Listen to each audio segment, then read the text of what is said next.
What's up, everybody? If you are wanting to find more sheds this year, stay tuned for this video. Sorry, I got my dog out here.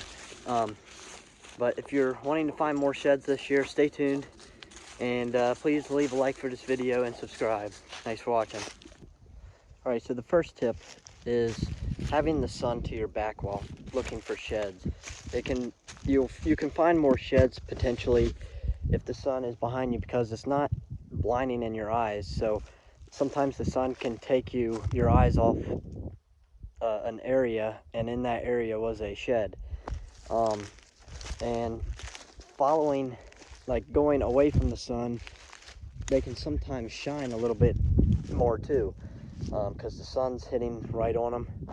And so that's number one tip, is having the sun towards your back. And let's go to tip number two.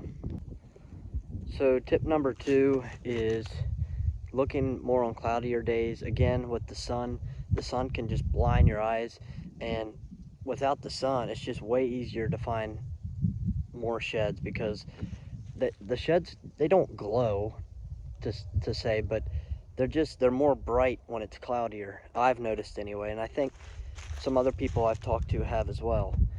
So make sure, if you work a lot and you can, pick a day if you can, maybe go on a cloudier day instead of a sunnier day, because in my opinion you will find more sheds. So let's go to step number three now. Okay, so tip number three is bedding areas. Bedding areas are going to be 100 yards or less off fields, and the reason for that is because it's going to be cold. In most areas it should be cold. Here in Maryland, it don't know what it wants to do sometimes. It can be 70 degrees one day and then 30 the other. But the deer aren't going to really want to move that far away from a winter food source. So that's a really great spot to look for sheds, and which is bedding areas. So let's move on to step number four. Okay, so step number four is, find places that really feel like there could be a buck in there. Like, I just found these two rubs right here. Hopefully you can see them. There's one there, there's one here, there's one here, and then there's one back in there. And some people say, that's early fall, mid-fall, rubbing the velvet off their antlers. But if that buck's been in that area and he's really rubbing the trees, he could come back in the winter, and that could be where his sheds are. I mean, deer just sometimes do crazy things, and that's just another really great spot if it really feels like there's a buck in there, especially with all the rubs and everything. So that's just another tip, is finding a spot that looks like could really hold a buck or two. So moving on to step number five. Now, step number five I saved for one of the last ones because it's an obvious one. And basically that's just main trails. If you can find trails that are really tore up by the deer, that's really a great spot to look for sheds. Last year I was going away from the sun because it was morning, and I found 3 sheds in 10 minutes or less, and 2 of them were a set.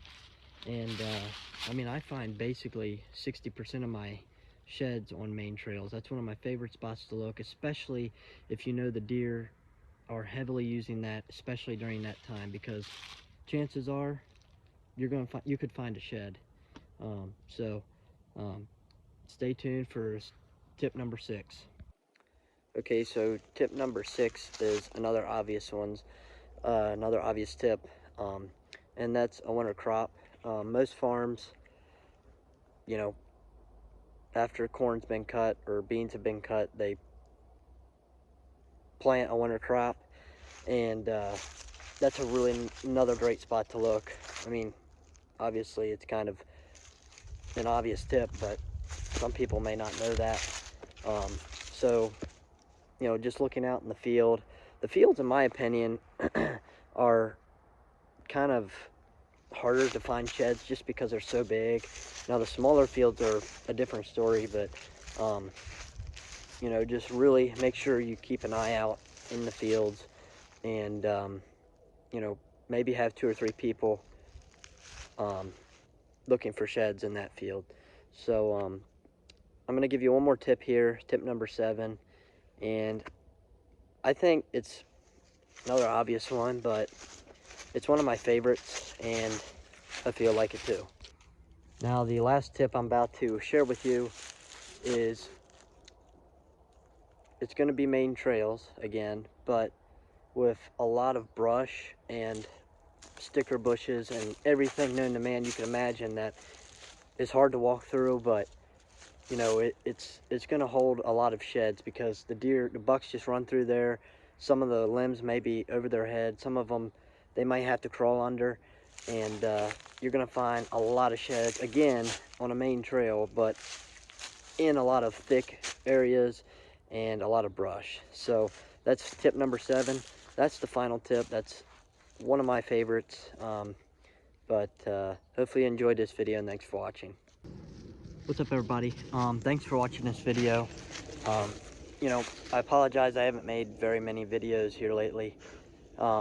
Deer season was rough, but I actually have you know, ideas for a bunch of videos coming up: coyote hunting, shed hunting, tip videos, fishing. So there's a lot of videos to come. And you know, I just kind of sat down with myself and I said, you know, is YouTube something that I really want to keep going?